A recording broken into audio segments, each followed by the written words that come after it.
Hello guys, magandang gabi sa lahat. Gabi ko na guys na mai-posting to guys. Ito guys, magluluto tayo ngayon for today episode. Magluluto tayo ngayon ng atay ng kambing. Ayan. Sundan lang nyo ko guys. Ito, taba ng kambing, parsley, tapos garlic na ating inismas guys. Nasa half cup. Yan. Ihalo natin sa parsley. Lagyan natin ng olive oil. Siyempre guys, hindi mawawala ang asin. At ang mga sangkap nito guys, sa panghalong ganito guys, ilalagay ko na lang guys sa ating comment section. Lagyan natin to ng cumin.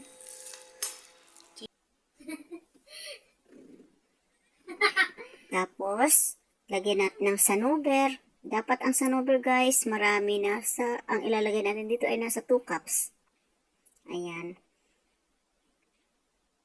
Ihalo lang natin, paghaluin ng maigi.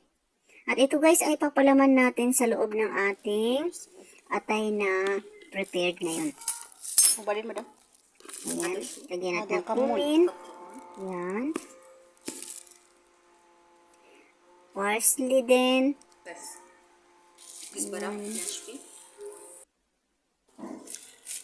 At haluin guys para ang lasa ng parsley na fresh para malasahan natin.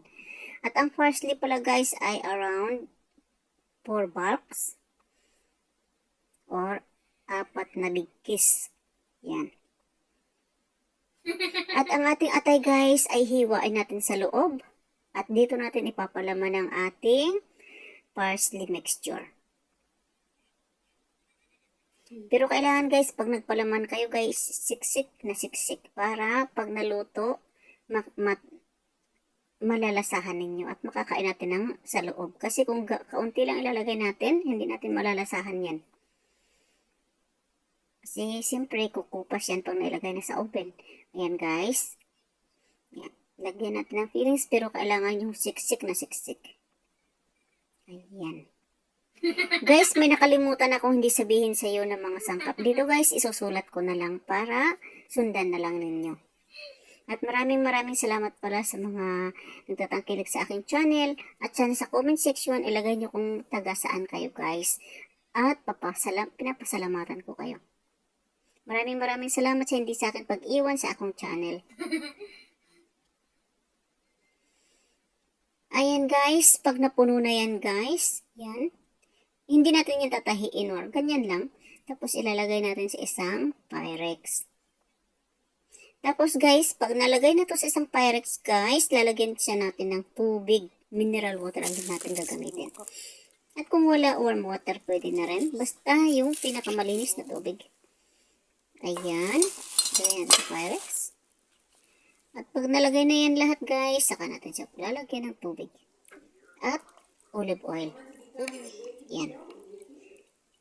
At guys, mas pinakamasarap nito yung i-marinate natin siya ng full night sa rep. At kinabukasan na natin siya lulutuin. I-oven natin siya guys hanggang sa mapuli cook siya. For 200 degrees. Yan. Ayan na. At ito na guys ang kabuuan ng ating naluto. Yan. Tapos guys, para mas pinakamaganda at pinakamasarap, ang gagawin natin dito, i-slice natin ito siya ng pahaba.